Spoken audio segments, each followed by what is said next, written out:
Plusieurs d'entre vous m'ont alerté sur un projet de loi et surtout sur un article de cette loi qui est profondément liberticide et qui va profondément dans un sens opposé à la liberté d'expression. La loi, eh bien, c'est celle sur les dérives sectaires et le problème, c'est l'article 4 qui permettra au gouvernement, eh bien, d'interdire toute parole qui va à l'encontre.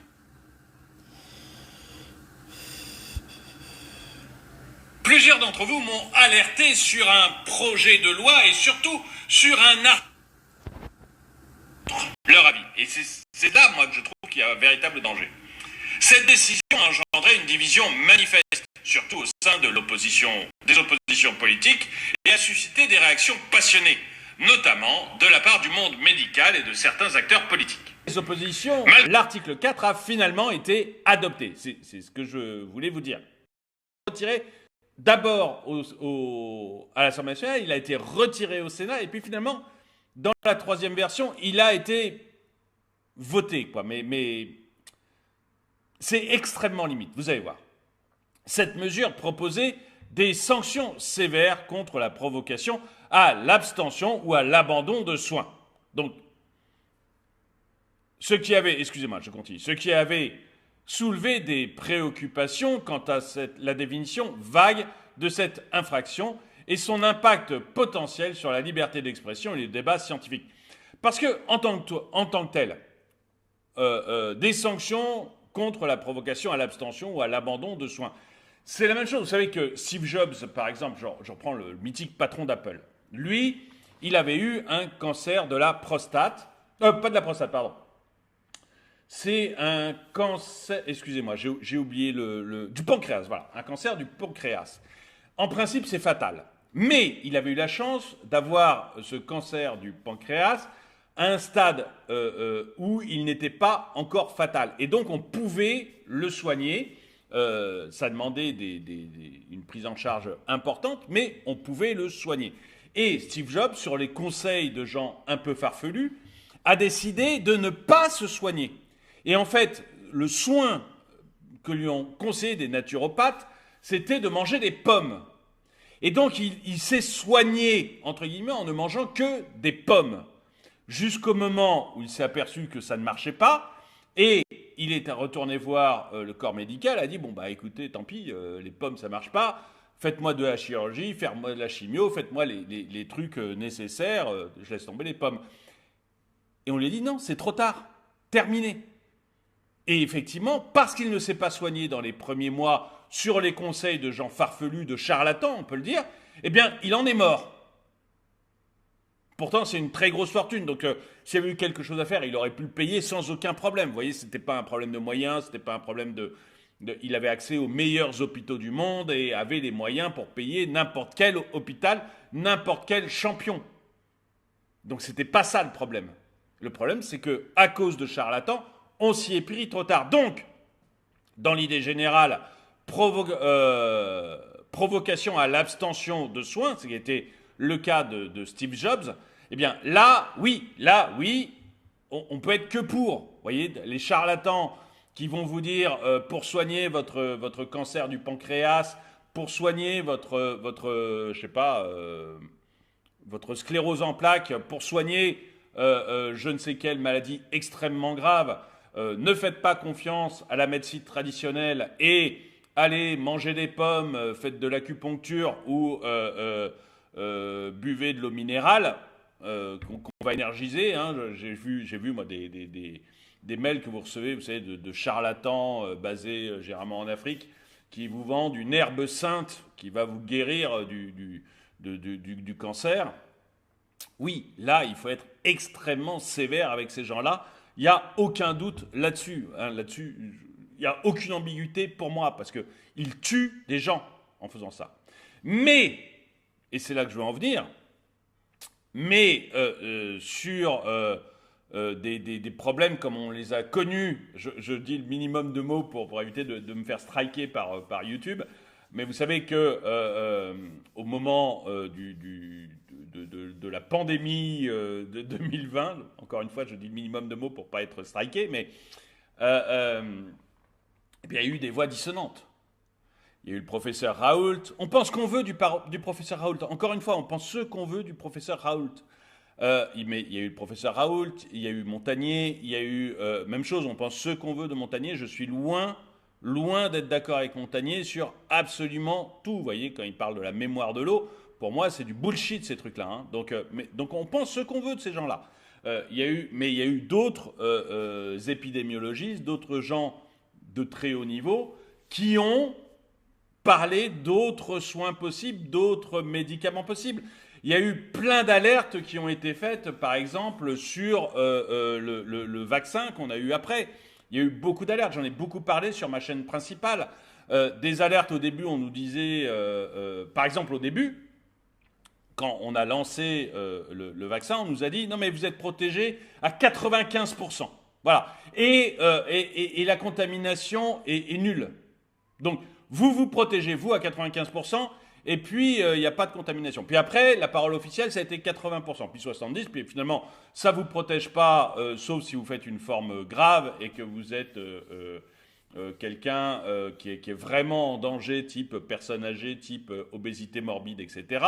Et puis finalement, non, ça ne vous protège pas, mais ça protège de la contamination. Et puis finalement, ça ne protège pas non plus de la contamination. On a fini par se demander pourquoi il y avait ce vaccin. Mais au début, quand l'État vous disait ça protège à 99% ou à 95%, je ne me souviens plus quel chiffre gigantesque ils avaient trouvé, ça voulait dire, avec cet article de loi, ça voulait dire que je ne pouvais pas, moi, dans mes vidéos, dire attendez, 95%, c'est pas du tout évident. On a d'autres études et d'autres voix qui nous disent que c'est pas du tout 95%, c'est pas du tout aussi certain que ça. Il y avait des effets secondaires qui n'étaient pas reconnus à l'époque, qui le sont maintenant officiellement, très très officiellement.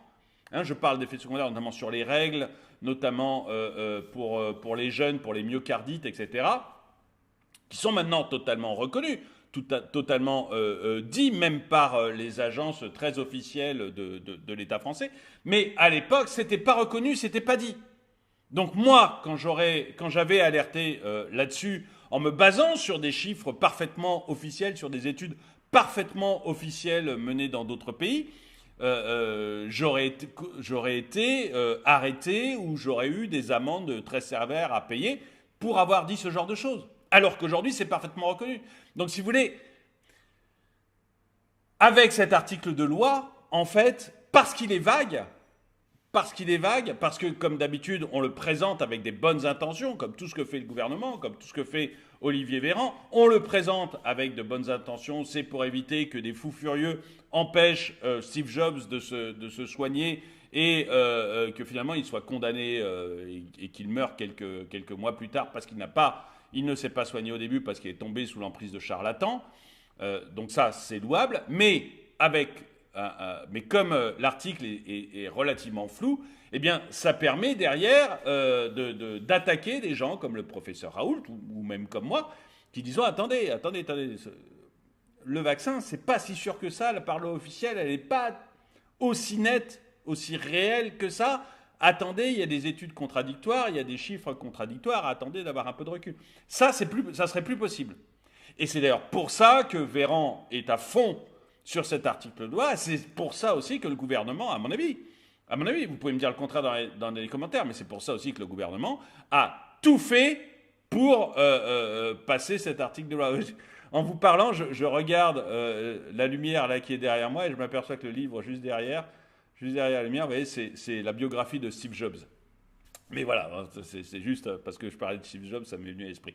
Mais voilà, si vous voulez, l'idée.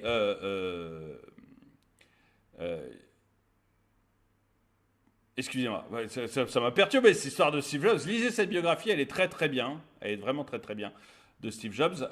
Mais c'est pas du tout de ça que je voulais parler dans cette vidéo. Donc voilà. Mais voilà le problème vis-à-vis de cet article de loi, c'est que comme il est relativement vague, eh ben, ça permet de créer une infraction pour des gens qui sont parfaitement honnêtes. Je pense que j'étais très honnête quand j'ai fait toutes ces vidéos sur le Covid ou sur le vaccin. Et ça permet donc d'attaquer des gens parfaitement honnêtes. Et puis ça permet aussi de museler des professeurs qui se sont élevé contre ça. Montagnier, on pense ce qu'on veut de Montagnier, je suis totalement en désaccord avec lui sur la mémoire de l'eau, je trouve que c'est le truc le plus farfelu du monde. Donc vous voyez, je ne soutiens pas du tout le professeur Montagnier. Il n'empêche que c'est un homme qui a eu le prix Nobel de médecine, donc c'est pas non plus un débile mental, vous voyez, il a eu le prix Nobel de médecine, rien que ça oblige à écouter un tout petit peu ce qu'il raconte. Et ensuite, quand il nous a dit au début, le Covid, c'est probablement un virus qui a été modifié par l'homme, c'est pas un virus classique. Et donc il a mis en lumière le fait que ce serait un virus qui a été fabriqué par les laboratoires de Wuhan, par les laboratoires chinois de Wuhan. À l'époque, c'était le diable. Il avait osé dire ça, c'était le diable. Et des messages comme ça pourraient tenir sous... et il avait aussi été un petit peu négatif sur le vaccin.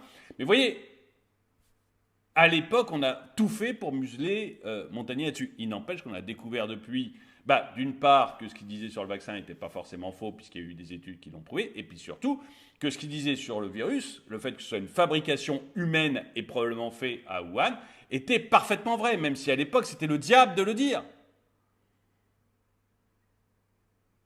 Donc il y a quand même quelque chose, il y a quand même un véritable problème, une véritable volonté de nous museler, et je trouve ça extrêmement problématique.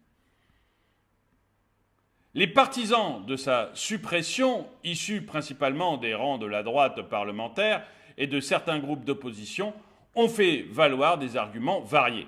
Certains ont exprimé leur préoccupation quant à la possibilité que cette mesure ne restreigne la liberté d'expression, c'est ce que je suis en train de dire, et le débat scientifique, même chose, c'est ce que je dis, en criminalisant certaines opinions médicales alternatives. C'est une loi anti-Raoult. Il faut être clair, Olivier Véran, il est en train de...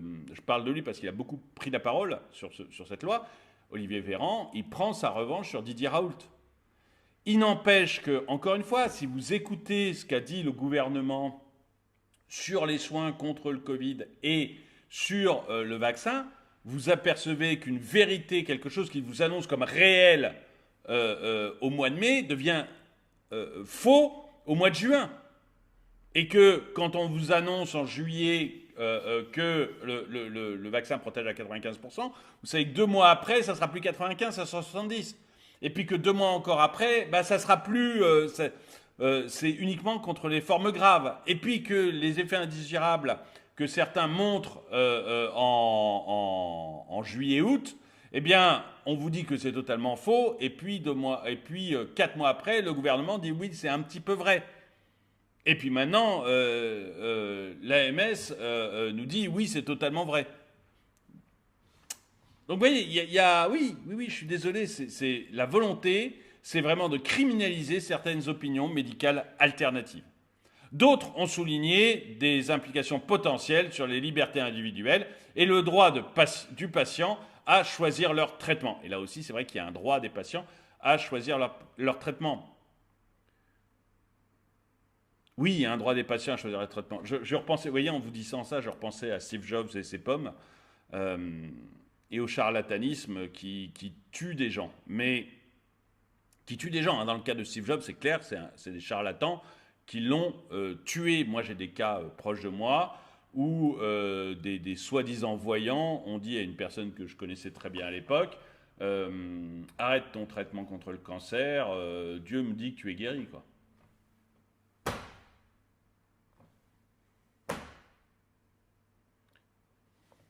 J'ai rien contre Dieu, hein, mais vous voyez,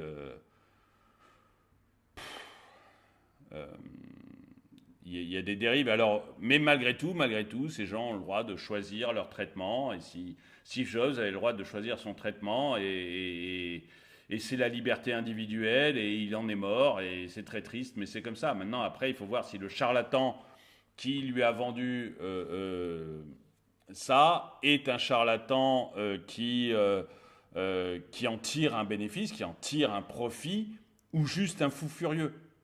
Bon, s'il en tire un profit, dans ce cas, il faut l'attaquer pour charlatanisme et il faut le mettre en prison. Et si c'est juste un fou furieux, Bon, bah, tant pis, il y a des fous furieux. Qu'est-ce que vous voulez, c'est comme ça. Il y a des illuminés partout. Il faut l'accepter. Je me rends compte que certains vont peut-être être choqués par ce que je dis, hein, mais ça fait partie aussi de la liberté, si vous voulez. Vous voyez, c'est le problème que l'on voit ici. C'est que, effectivement, je pourrais peut-être. Alors, certains croient aux fous furieux, aux charlatans qui vont vous dire qu'il faut manger des pommes, il faut faire de l'acupuncture pour soigner le cancer, ou il faut. Où il y a des gens qui effectivement ont des visions et qui peuvent vous dire arrête ton traitement sur le cancer, Dieu m'a dit que tu étais guéri. Bon, euh, là je suis désolé, je ne peux plus rien pour vous. Je vais être dur, mais voilà. Moi j'y crois pas. Voilà. Point. Moi j'y crois pas. Point. Vous pouvez y croire si vous voulez, mais vous risquez de ne pas vivre très vieux. Euh, donc je sais que je vais me faire voilà, il y a des gens qui doivent hausser les épaules quand je raconte ça, mais voilà.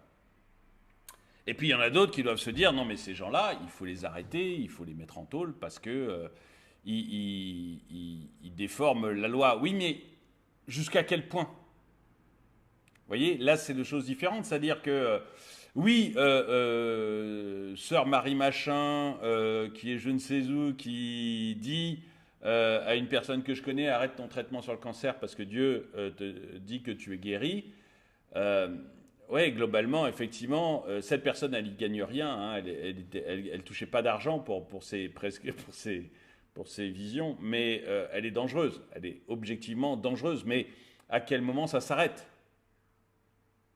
Vous voyez, c'est aussi ça la liberté d'expression. C'est que à quel moment on va, on considère que quelqu'un est-ce qu'on doit donner à l'État le pouvoir de décider que sœur Marie Machin est dangereuse? Et puis à ce moment-là, jusqu'où on va et jusqu'à quel moment on peut vous arrêter, vous, et arrêter des gens qui sont parfaitement légitimes pour annoncer des choses. Et puis d'une part, il y a la liberté d'expression de sœur Marie Machin, mais il y a aussi la liberté. Je dis sœur Marie Machin parce que, en l'occurrence, c'est vraiment sœur Marie Machin qui. Enfin, évidemment, elle ne s'appelait pas Machin, hein, mais qui avait dit ça à la personne que je connais. Mais il doit avoir les mêmes gens un peu délirants. Et en plus, honnêtement, elle s'appelait sœur, mais elle n'est pas reconnue par l'Église catholique du tout. Elle n'est pas du tout reconnue par l'Église. Hein. Donc voilà, c'est juste qu'elle se faisait appeler sœur Marie Machin. Mais vous devez avoir à peu près le même genre d'illuminés dans les autres religions. Hein. Ce n'est pas une attaque du tout contre la religion catholique, surtout que je souligne que la religion catholique ne la reconnaissait pas, l'évêque ne la reconnaissait pas, les évêques ne la reconnaissaient pas. Enfin, voilà, donc c'est purement quelqu'un à la marge, mais vous devez avoir, et en plus vous devez avoir à peu près le même genre d'illuminés dans toutes les autres religions. Hein. Donc voilà, c'est pas une attaque de la religion catholique. Euh, donc sœur Marie Machin, elle touchait pas d'argent pour ses visions, elle vivait de dons, etc. Bon, il y avait un petit intérêt parce que plus elle avait de visions, plus elle avait de dons, mais vous voyez, c'était pas directement lié. Donc elle, vraiment, il y a une attaque sur la liberté d'expression si je la fais taire. Et puis, parce que je ne sais pas jusqu'où ça peut aller, encore une fois, parce qu'elle, à la limite, on pourrait se dire, on s'en fout. Mais à quel moment on s'arrête et à quel moment ça devient dangereux de s'attaquer à la liberté d'expression. Et puis, il y a l'autre cas sur lequel on sera peut-être plus d'accord, c'est celui qui vend des pommes magiques à Steve Jobs. Et là, ou celui qui vous vend sur Internet de l'herbe magique, des choses comme ça. Mais là, on est carrément dans l'arnaque, vous voyez. Donc là, je pense qu'on peut effectivement s'attaquer à ces gens parce qu'on est carrément dans l'arnaque. Et là, il ne faut pas hésiter à leur tomber dessus et à y aller. Mais vous voyez, on est sur du charlatanisme au sens médical même du thème. Hein, et du coup, je pense que là, on peut leur tomber dessus. Je suis désolé, je sors un peu du texte et je m'embrouille peut-être, mais dites-moi vraiment, vous, ce que vous en pensez. C'est une vidéo de 13 heures, donc c'est des vidéos qui sont faites c'est une première, donc c'est fait avec le chat pour que vous puissiez échanger. Donc c'est pour ça que je me permets de sortir un peu du texte. Mais dites-moi vraiment, vous, ce que vous en pensez. Si on doit interdire les sœurs Marie Machin, plus ou moins charlatans, mais qui ne touchent pas d'argent lié à ça, donc mais vous voyez, il y a la liberté, je me raccroche à mon idée première, mais il y a la liberté de sœur Marie Machin de dire son opinion, et puis il y a la liberté aussi de la personne que je connaissais de choisir ou non son traitement, c'est-à-dire de croire sœur Marie Machin et d'arrêter son traitement médical ou de continuer son traitement médical du cancer en disant bon bah c'est bien beau ce que dit ce que sœur Marie Machin dit que Dieu lui a dit, mais je vais aller quand même me faire dépister et voir si la médecine confirme ce que Dieu a dit sur le fait que je sois guéri, quoi. Donc voilà, il y a vraiment les deux côtés. Et je pense que il y a deux libertés. Il y a la liberté de sœur Marie Machin de faire des prévisions et de les donner, et la liberté derrière de la personne que je connaissais d'arrêter son traitement et de croire ou non, de choisir en fait son traitement. Je suis vraiment curieux de voir dans les commentaires ce que vous allez dire sur cette liberté-là, hein, parce que c'est vrai que c'est pas si net que ça. C'est beaucoup plus net dans le cas, vous allez voir, à mon avis, de Raoult et d'autres comme ça. Cette décision a été accueillie avec satisfaction par certains acteurs. Donc il y a certaines personnes qui ont trouvé que c'était une bonne chose, cet article 4. Non, la suppression, pardon, de l'article 4. Donc ça, je vais vous en parler parce que finalement, elle est revenue. Donc il y a eu des figures controversées des thérapies alternatives qui ont salué la suppression de l'article 4, mais l'article 4 a été remis en route. Et la suppression elle-même donc de l'article 4, elle n'était pas sans critique. Des voix se sont élevées, y compris celle de la rapporteuse du projet de loi, pour défendre l'article 4 comme une mesure nécessaire pour lutter contre les dérives thérapeutiques à caractère sectaire. Et c'est là qu'elle est un peu terrible, cette personne. Donc elle a souligné l'importance d'une telle disposition dans la protection des patients contre les pratiques dangereuses et non fondées pour des preuves scientifiques solides.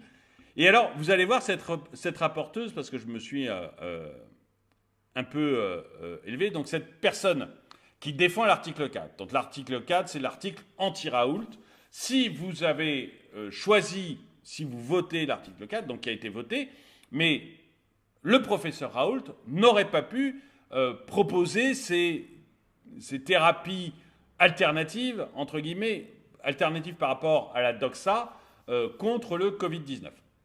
Raoult n'aurait pas pu proposer ce qu'il a proposé pour lutter contre le Covid-19 s'il y avait eu l'article 4 d'enclenché. Et donc, cette dame qui défend l'article 4, eh ben, vous allez voir qu'il y a quelques mois, pendant la pandémie, elle défendait Didier Raoult. Et vous allez voir, moi, c'est ce que je trouve incroyable. Donc, c'est un tweet de Florian Philippot. Je souligne... Alors, je tiens à dire ici que je ne soutiens pas du tout Florian Philippot. Je n'ai rien à voir avec lui. Je suis rarement sur la même ligne que lui, mais on va voir. Mais bon, il s'avère que c'est lui qui a tweeté ça, donc ça m'intéresse de le voir. Là, voilà, non, j'ai rien à ajouter sur Philippot, mais voilà, c'est pas du tout. Je vote pas Philippot, j'encourage pas à voter Philippot. J'ai rien à voir avec lui. Il s'avère que c'est un homme politique, mais il s'avère aussi qu'il a mis en place, que c'est lui qui a tweeté ça. Voilà.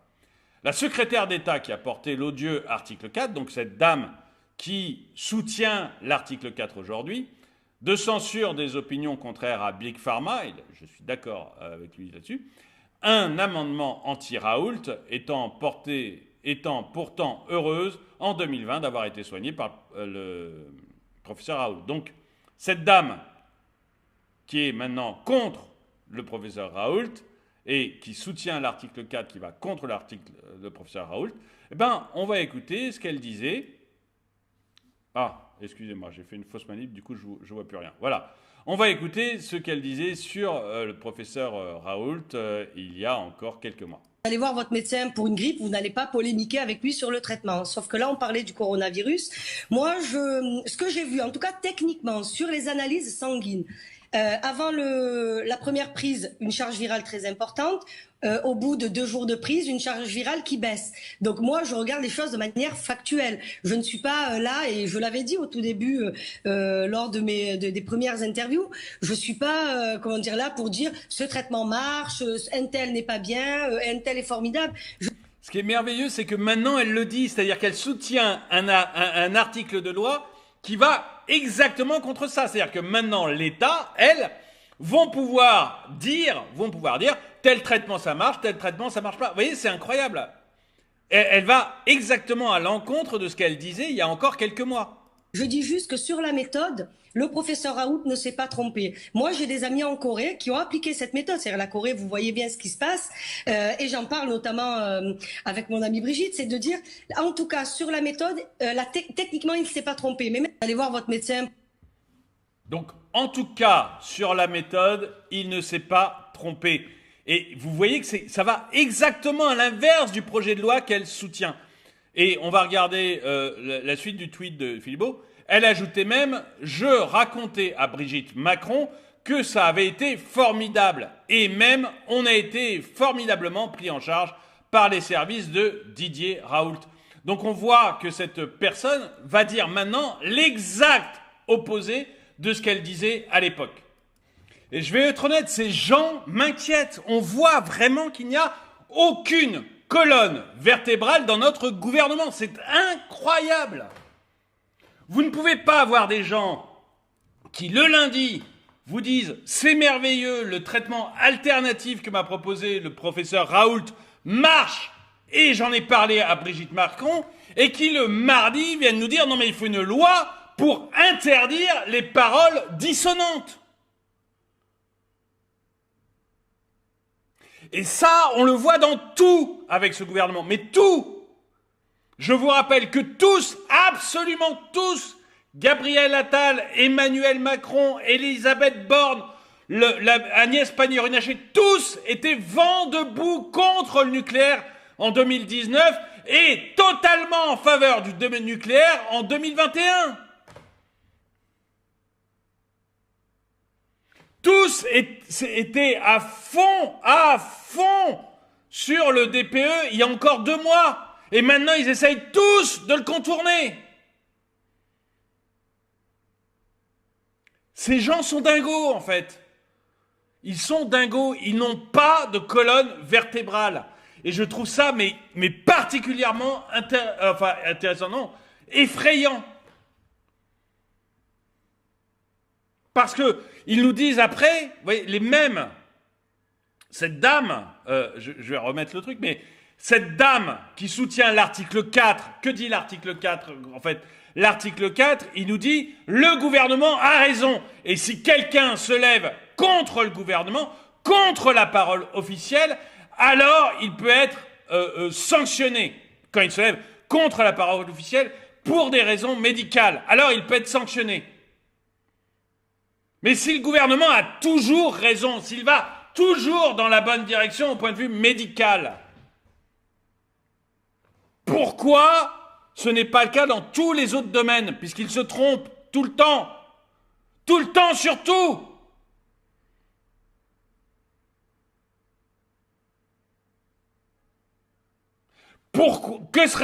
Encore une fois, il se serait passé exactement ça pendant, excusez-moi,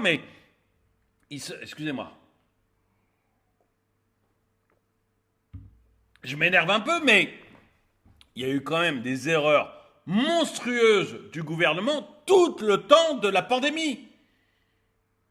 Je rappelle que le gouvernement nous disait au début de la pandémie, les masques, ce n'est pas utile. Simbet Ediald, qui était porte-parole du gouvernement, nous disait « Je suis ministre, je ne sais pas comment mettre un masque ». Le Premier ministre, Édouard Philippe, nous dit qu'aujourd'hui, tous les Français considèrent, enfin tous les Français qui seraient le champion de la droite si on écoute les sondages, Édouard Philippe nous disait « Le masque est inutile ». Et 3 mois après, il nous est obligé de porter le masque, sinon vous prenez 155 € d'amende. Je rappelle encore le vaccin qui protégeait à 95%, puis à 70%, puis à 60%, puis uniquement pour les formes graves. Le vaccin qui empêchait la transmission, finalement, n'empêche plus la transmission. Donc cet article 4 permet juste de bâillonner des gens qui disent la réalité quelques mois avant. Peu importe. Peut-être que le gouvernement a fait tout ça de parfaite bonne foi. Allez, accordons-leur le bénéfice du doute, M. Véran, à chaque fois qu'il se trompait, et Dieu sait qu'il s'est trompé, à chaque fois il était de bonne foi. On va dire ça, même si on n'est pas d'accord.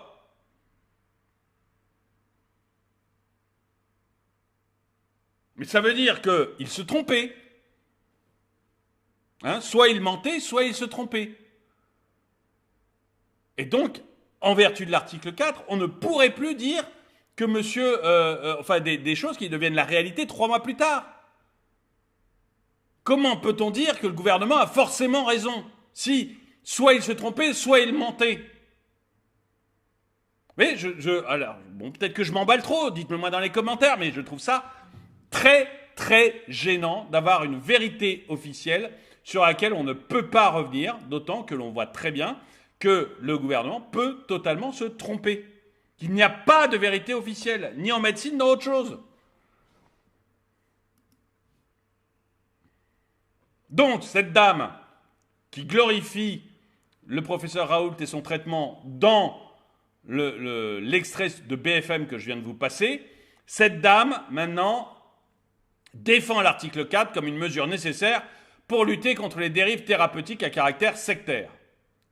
Elle a souligné l'importance de telles dispositions dans la protection des patients contre des pratiques dangereuses et non fondées sur des preuves scientifiques solides. Encore une fois, le coût de la preuve scientifique solide, on nous en a parlé, mais pendant tout le temps du Covid. Tout le temps.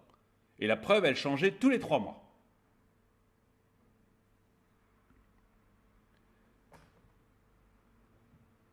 Et je ne parle même pas des vaccins type AstraZeneca qui ont été retirés du marché parce que jugés trop dangereux. Donc au moment où ils ont été mis sur le marché, c'était merveilleux, vous pouviez aller vous faire vacciner AstraZeneca contre le Covid, il fallait même y aller. Et 3 mois plus tard, ça a été retiré par la France, par l'Europe, parce que trop dangereux.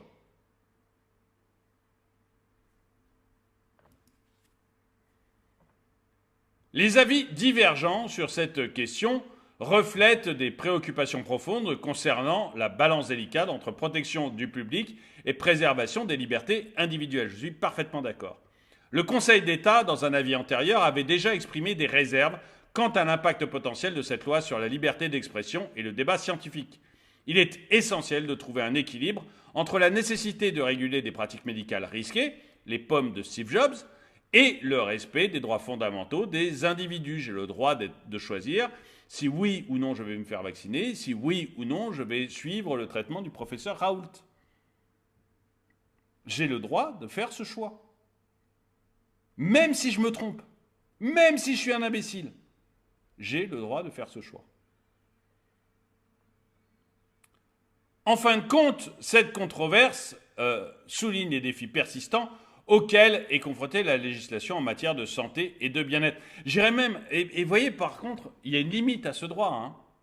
Il y a une limite, à mon avis, qui est claire à ce droit, mais là encore, dans l'épidémie qu'il y a eu de Covid, on voit bien que très rapidement, on a su que la mortalité n'était pas très élevée et qu'elle concernait seulement certains types de personnes, hein, les personnes âgées ou les personnes qui avaient des risques type obésité morbide, etc. Mais vous voyez bien que la tranche avant 45 ans, je crois que le nombre de morts est quasiment nul. Donc on voyait bien que ça ciblait certaines personnes uniquement. Mais évidemment, si vous aviez une épidémie de peste bubonique ou une épidémie comme la grippe espagnole, qui elle a fait des ravages absolus, hein, la grippe espagnole, ça a tué plus de monde que la Première Guerre mondiale. Hein. Donc c'est arrivé en même temps, donc c'est facile. Mais ça a fait plus de morts que la Première Guerre mondiale. Donc dans ces cas-là, que l'État dise, attendez, il y a un truc, si demain ça nous arrivait, une nouvelle grippe espagnole, un nouveau truc vraiment, vraiment épidémique, extrêmement grave, à ce moment-là, qu'on dise, non mais, il n'y a pas le choix, c'est tout le monde vaccin, point, moi j'aurais rien à dire. Vous voyez, mais le problème, c'est que actuellement, enfin là, en l'occurrence, on n'était pas du tout sur la même maladie. Donc que chacun puisse exercer son jugement me semble une bonne chose. Tout dépend effectivement de la gravité. Hein. Si demain il y a une épidémie monstrueuse de... même chose... Vous voyez par exemple de sida. Voilà. Le sida est un cas que je trouve pas mal. Que quelqu'un qui est porteur du sida aille faire des pratiques sexuelles un peu, enfin toutes sortes de pratiques sexuelles, sans se protéger ou sans avertir ses partenaires, on n'est pas loin du meurtre. Vous voyez, là on est sur un truc vraiment, enfin là je trouve qu'il faut pas rigoler, hein, c'est pas, non mais je mange des pommes, t'en fais pas quoi. Hein. Donc il y a des moments où il faut sévir. Mais je suis désolé, là, la loi, elle n'est pas du tout assez claire, elle n'est pas du tout assez nette, et elle va permettre d'attaquer des gens comme Raoult, et je ne trouve pas que ça soit une bonne chose. On va regarder quelques réactions qu'il y a eu sur Twitter à ça. Donc j'ai tapé article 4 hein, dans Twitter pour voir de quoi on parlait. Donc Philippe Herlin, et voilà, l'article 4 est adopté en deuxième vote. La France devient formellement une dictature. Bon, c'est un peu exagéré comme souvent, mais c'est vrai que quand on regarde le tweet de Dupont-Aignan, le Conseil d'État a jugé liberticide l'article 4, le Sénat l'a supprimé, et là, l'Assemblée nationale l'a supprimé, parce que le Sénat et l'Assemblée nationale avaient été contre, je le prends en entier, et le gouvernement organise un nouveau vote par un artifice de procédure. Par manque d'opposition, il a malheureusement été adopté. En fait, vraiment, hein, c'est un article où les sénateurs étaient contre, où les députés étaient contre, où le Conseil d'État dit c'est limite, mais le gouvernement voulait absolument de cet article pour pouvoir museler le professeur Raoult ou l'équivalent lors de la prochaine épidémie. Eh bien, moi, je ne suis pas d'accord. Dites-moi ce que vous en pensez dans les commentaires, mais moi, je ne suis pas d'accord. Je trouve qu'on n'a pas à faire de ce genre de choses. Sous prétexte de dérive sectaire, une loi a été votée pour condamner toute critique sur les vaccins. Sera également puni par la loi celle ou celui qui choisira un autre traitement médicamenteux que celui imposé par l'autorité sanitaire. Oui, moi je suis d'accord là avec la révoltée.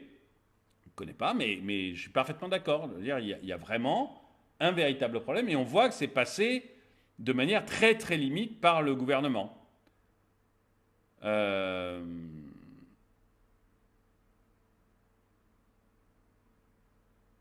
Alors, hop, bon, je ne sais pas si on va aller plus loin parce que la vidéo est déjà relativement longue.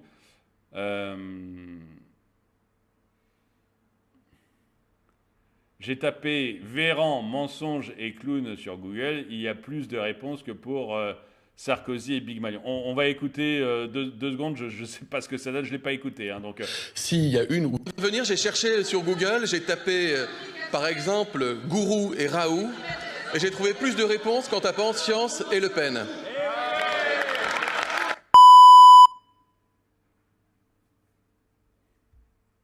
Si vous avez tout le monde qui est vacciné, le virus, il ne trouve personne à contaminer et l'épidémie s'arrête à vous.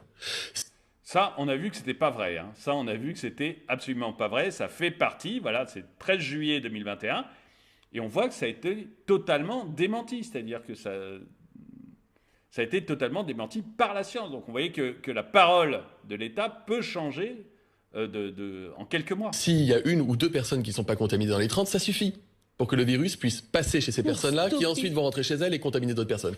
L'immunité collective, la protection collective, ça veut dire que le virus ne trouve plus personne à contaminer sur sa route et s'éteint. Ils vont contracter la maladie virale, ne vont pas la contracter dans le cadre de leur mission hospitalière. Le vaccin contre le coronavirus ne sera pas obligatoire ni pour prendre un transport en commun, ni pour rentrer dans un restaurant, et évidemment pour aller travailler. Et le gouvernement...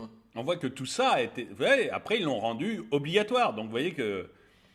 Voilà, c'est des mensonges d'État, entre guillemets, et on ne va plus avoir le droit de dire le contraire. On a fait savoir aussi son intention de ne pas recourir au passeport sanitaire. Le pass sanitaire, il n'est pas fait pour embêter les gens.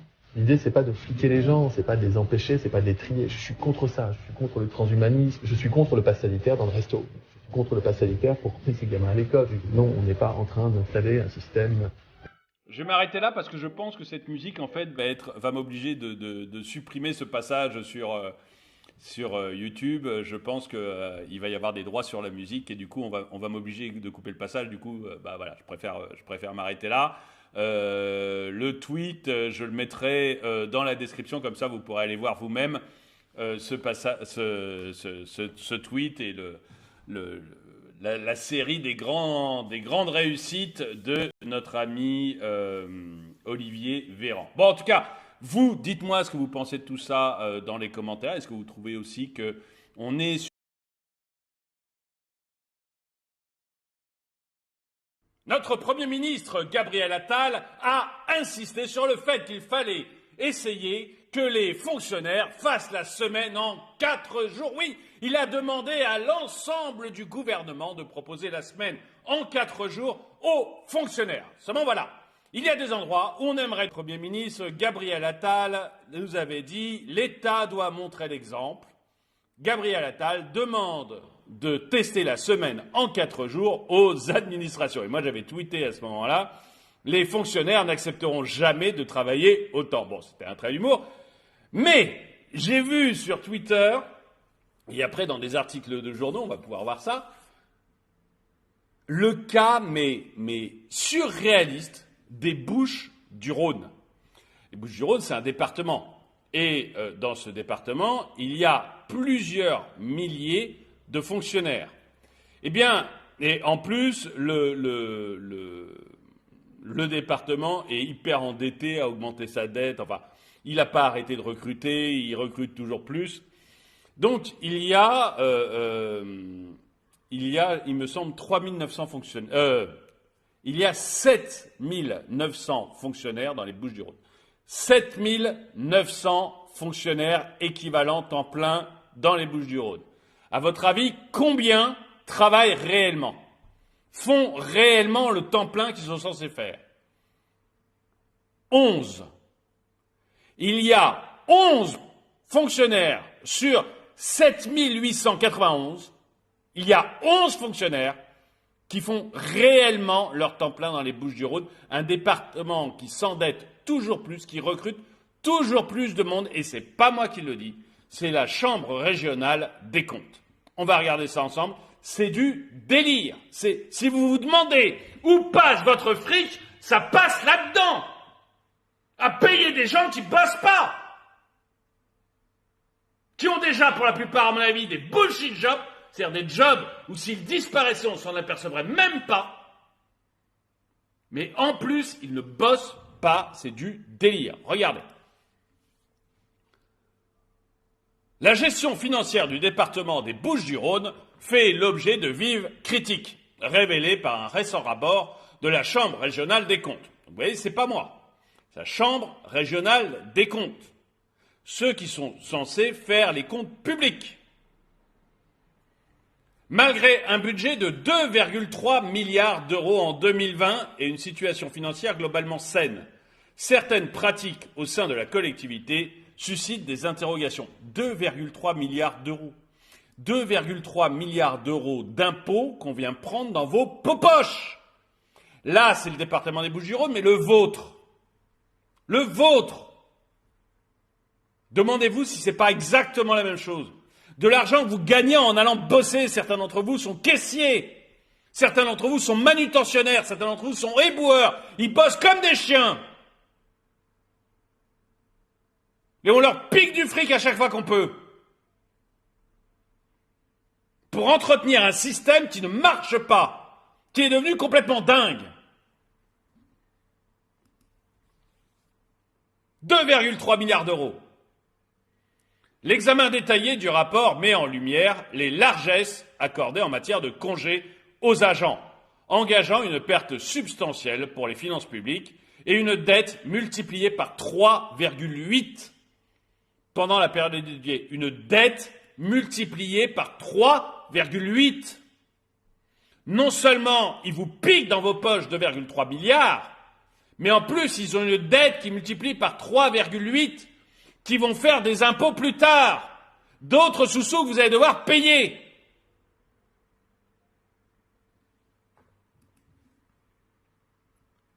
Congés généreux et impact financier.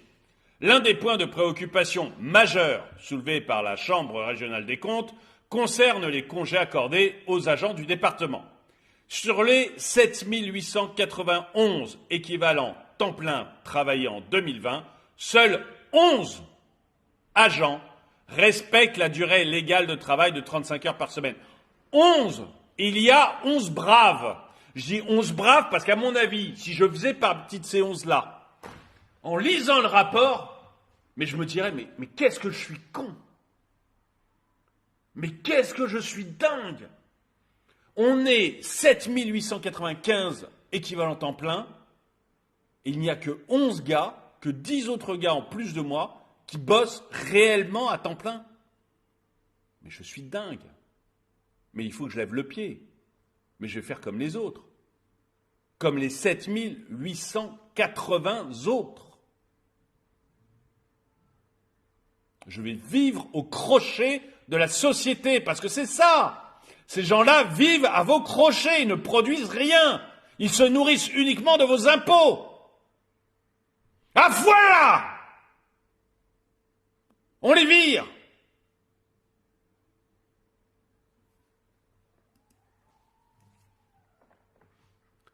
Le rapport indique que la collectivité est plutôt généreuse, octroyant entre 2 et 6 jours et demi de congés supplémentaires par an. Certains professionnels, tels que les employés de la petite enfance et les forestiers, mobilisés pendant l'été, bénéficient même de 8 jours supplémentaires. Cette générosité a un coût, évalué à presque 10 millions d'euros, représentant 203 équivalents temps plein.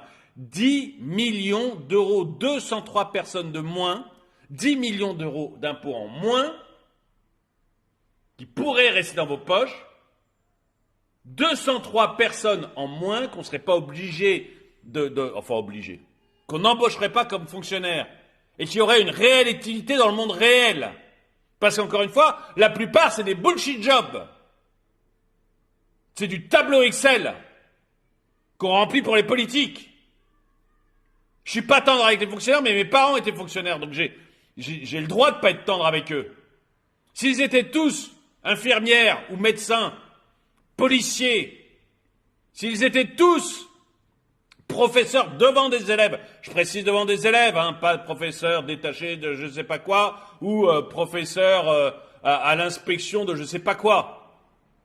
S'ils étaient tous professeurs devant les élèves, s'ils étaient tous médecins, infirmières, policiers, des vrais boulots dont on a vraiment besoin, alors il n'y aurait pas de problème. Je ne m'acharnerais pas contre eux. Mes parents étaient profs. Je ne m'acharnerais pas contre eux, ça m'irait bien. Le problème, c'est que plus ça va, plus c'est du bullshit job. Des gens, s'ils disparaissent, on s'en rend même pas compte. La Chambre régionale des comptes met en garde la collectivité et l'invite à régulariser cette situation d'ici le 1er janvier 2023. De plus, elle recommande le renforcement du dispositif de contrôle des heures supplémentaires effectuées et payées aux agents. Réponse et positionnement du département. Suite à ces révélations, le département des Bouches-du-Rhône a réagi en indiquant qu'une délibération avait été votée le mois dernier pour la régularisation de la situation.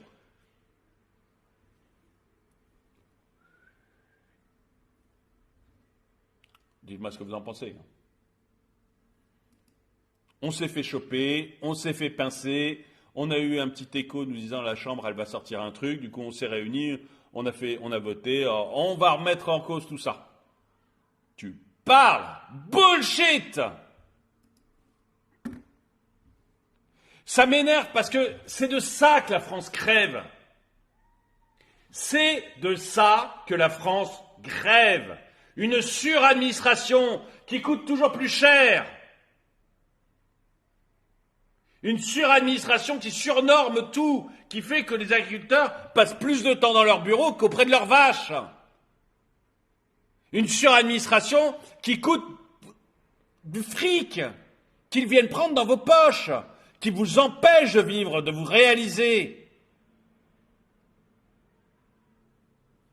C'est ça qui m'énerve. On est en train d'en crever de cette administration.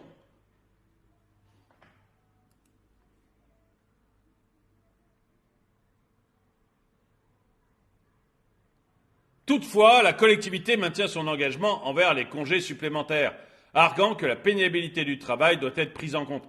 Les chauffeurs de poids lourds, c'est pas pénible leur travail? Les manutentionnaires qui vont bosser chez Leclerc, chez Carrefour, qui le matin à 4 heures du matin partent en voiture et arrivent à 5 heures du matin dans votre Carrefour pour aller mettre en rayon les palettes et puis qui vont pousser les rayons de temps en temps. Je ne sais pas si vous avez déjà vu ça, c'est très impressionnant. Ils se mettent à 10 sur un rayon, ils le poussent. C'est pas des métiers pénibles, ça?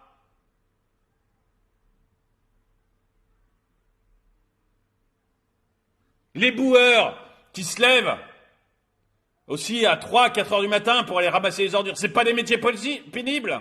Il y en a des métiers pénibles. Alors oui, il faut arrêter, c'est peut-être un métier pénible, j'en suis même pas certain. J'en suis même pas certain, la plupart du temps. 90% du temps, tu te balades en forêt. J'ai rien contre eux, c'est très bien. Je veux dire, ils ont un métier qui est sympa 90% du temps. Voilà, tant mieux pour eux. Mais c'est pas parce qu'ils prennent une tronçonneuse 10% de leur temps que tout d'un coup, il faut leur faire un pont d'or. Leur métier n'est pas plus pénible que le chauffeur de poids lourd qui part toute la semaine de chez lui. Ou que le gars qui fait de la mise en rayon à 5 heures du matin tous les jours.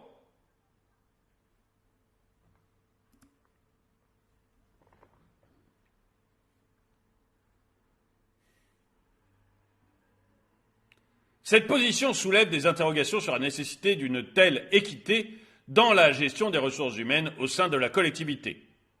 Dette multipliée par 3,8. Dette multipliée par 3,8. Un fardeau pour l'avenir. Parce que ça coûte du fric. Outre la question des congés, le rapport de la Chambre régionale des comptes pointe du doigt la dette du département atteignant 1,4 milliard d'euros en 2020. Une multiplication par 3,8 au cours de la période étudiée suscite des inquiétudes quant à la gestion financière à long terme. Parce que ça, c'est des intérêts qu'il va falloir payer. C'est des sous qu'on va vous piquer encore. Bien que la structure soit jugée non risquée, la capacité de désendettement maîtrisée, un pic sensible de remboursement est entre 2036 et 2042. De toute façon, on va vous piquer des sous. Voilà. Cette situation résulte du recours massif à des emprunts obligataires remboursables in fine. Oui, parce que pour pas alourdir, ça c'est aussi un truc qu'avait fait beaucoup Anne Hidalgo, pour pas alourdir les comptes, pour que les comptes présentent bien. Les villes et les départements se sont mis à faire des... Ça veut dire que pour toute la durée de l'emprunt, vous empruntez sur 10 ans, par exemple, in fine, pendant 10 ans, vous payez les intérêts. Donc c'est des petites sommes, c'est de 3%, ça augmente en ce moment, donc en ce moment ça va être 3 à 4% sur 1 million. Donc 3 à 4% sur 1 million pour rembourser 30-40 000 euros par an. Les doigts d'emmener, the finger on the nose, ça passe comme une lettre à la poste. Au bout de 10 ans, il faut rembourser 1 million. C'est bien pour présenter vos comptes, ça fait joli. Sauf pour rembourser le capital. Parce qu'à ce moment-là, il faut aller taper à la porte de vos administrés et dire, écoutez, on va beaucoup vous augmenter votre taxe foncière cette année parce que on a 10, 20, 30, 100 millions à rembourser. Et jusqu'ici, on paye les intérêts, ça ne nous coûtait rien du tout. Mais là, maintenant, il faut rembourser le capital, ça va nous coûter un bonbon.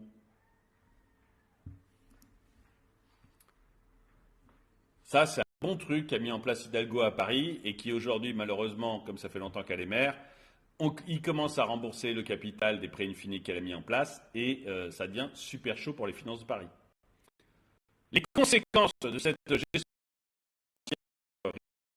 pourraient peser lourdement sur les finances du département dans les années à venir, nécessitant une réévaluation des choix stratégiques en matière d'emprunt et de remboursement. Conclusion, la gestion financière du département des Bouches-du-Rhône fait l'objet d'une attention particulière suite aux révélations de la Chambre régionale des comptes.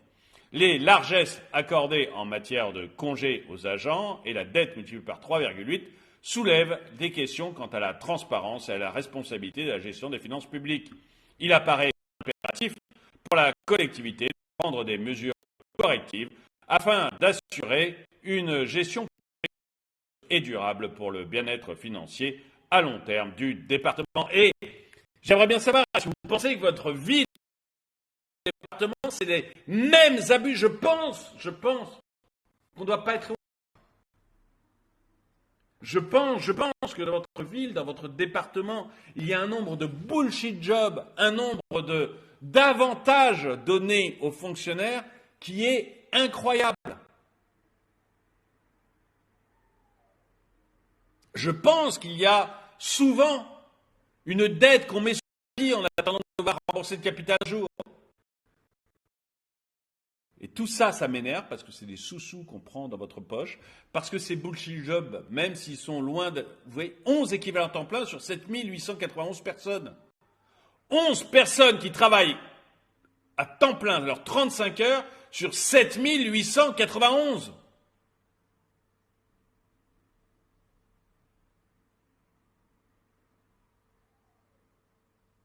Et pour des gens comme ça, on est... À cause d'une gestion, je ne vais pas mettre en cause le fonctionnaire en tant que tel, mais à cause d'une gestion de l'argent public comme celle-là, on étrangle les agriculteurs. Je regardais tout à l'heure une vidéo, une gamine de 14 ans, pendant que ses parents étaient sur les barrages, là, à essayer de gagner 3 francs 6 sous, elle se lève hyper tôt le matin, elle s'occupait des chèvres. Et le soir, jusqu'à 20h, elle s'occupait des chèvres.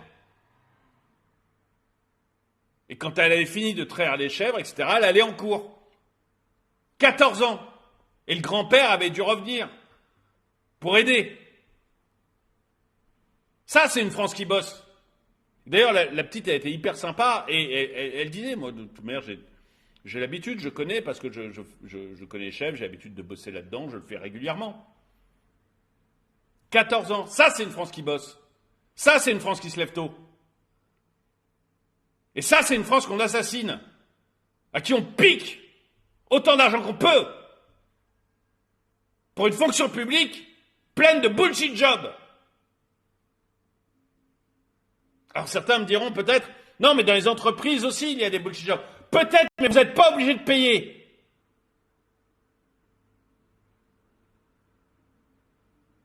Si l'entreprise bonbon à côté de chez vous fait trop de bullshit jobs, ça entraîne que leurs bonbons seront trop chers et vous ne les achèterez pas. De toute manière, vous n'êtes pas obligé d'acheter leurs bonbons. Et s'ils gèrent comme des patates, ils perdront du fric. Et ils fermeront.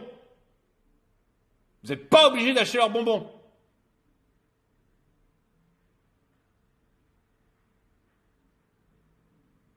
Alors que l'État, vous êtes obligé de payer. Moi, j'en ai un petit peu marre de voir un État toujours plus obèse, plus ventripotent. 7891 salariés, 11 qui bossent 35 heures. 11. J'en ai marre de voir ça. Voilà, j'en ai marre. Dites-moi ce que vous en pensez dans les commentaires. En tout cas, merci d'avoir regardé cette vidéo. Mettez-lui un pouce vers le haut, commentez-la, partagez-la. Merci à tous ceux qui soutiennent.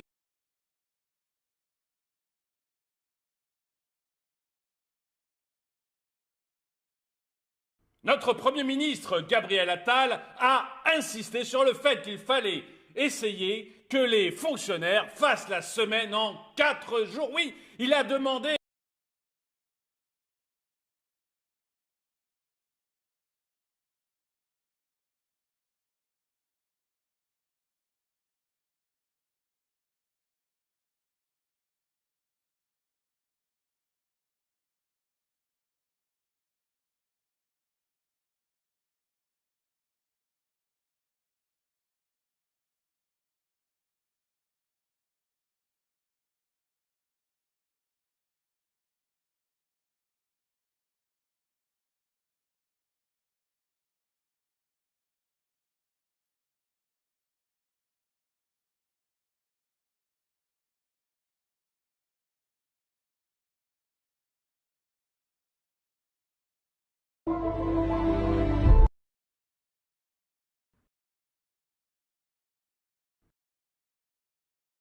Notre...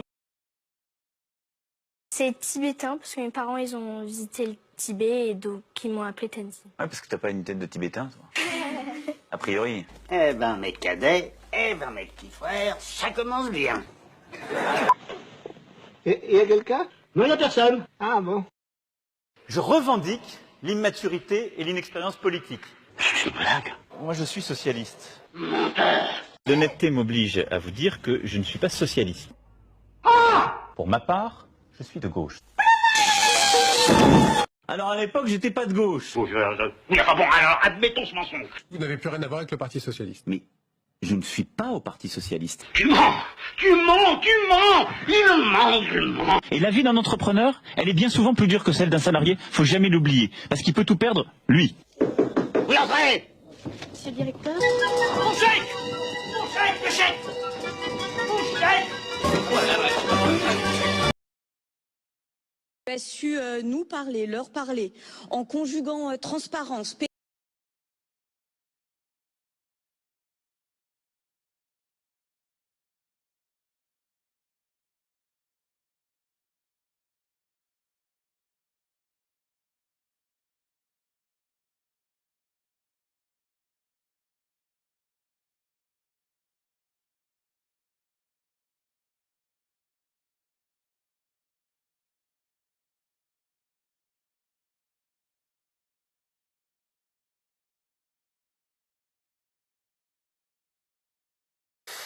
Bonjour à tous et bienvenue à l'heure des pros. Ce matin, le Conseil d'État a modifié hier la jurisprudence du paysage audiovisuel français en vigueur depuis 1986. Jusqu'ici, seul le temps de parole des hommes politiques était observé. Demain, les paroles des journalistes, chroniqueurs, invités pourraient faire l'objet d'un recensement. L'ONG Reporters sans frontières est à l'origine de ce revirement de jurisprudence possible. Reporters sans frontières avait saisi l'Arcom pour demander la mise en demeure de notre chaîne CNews, estimant qu'elle ne respectait pas le pluralisme. Évidemment, si les règles changent, elles changeront pour tout le monde. Est-ce que l'émission Quotidien, par exemple, de Yann Barthès, sera contraint d'inviter Marine Le Pen, puisque jamais elle n'est venue sur le plateau de TMC? Est-ce que les sketchs de Jean-Michel Apathy seront décomptés au même titre que les saillies de Sandrine Rousseau, lui qui fustige le Rassemblement national à chaque chronique? Est-ce que Nicolas Domoran, qui vient du journal Libération et présente la matinale de France Inter, devra laisser sa place une semaine sur deux, pourquoi pas à Geoffroy Lejeune? Et puisque nous parlons de France Inter, comment l'Arcom classera-t-elle Pierre Aski, qui est au conseil d'administration d'ailleurs de Reporters sans frontières, éditorialiste chaque matin de politique étrangère sur France Inter, transfuge de rue 89, officine d'extrême gauche, ou Thomas Legrand, aujourd'hui à Libération, mais toujours salarié de France Inter pour une chronique politique? Et comment, toujours sur France Inter, classer l'émission La Terre au carré, qui professe un écologisme militant? Christophe Deloire est avec nous ce matin. A-t-il inscrit à l'ordre du jour des États généraux de l'information le pluralisme du service public? Il réserve ses coups les plus durs pour CNews. Il est étrange d'ailleurs de constater que les attaques les plus vives viennent de Télérama, Libération ou Le Monde, la sainte trinité des bien-pensants qui éructent l'anathème quand ils entendent dans le paysage d'autres voix que les leurs. Comme le révolutionnaire Marat, Christophe Deloire est journaliste, mais je n'imagine pas qu'il veuille écrire des listes pour envoyer ses confrères à la guillotine symbolique, certes, qui prendrait la forme de la censure. Je le remercie d'être avec nous et il pourra nous répondre dans quelques instants. Bonjour Christophe Deloire et merci d'être avec nous.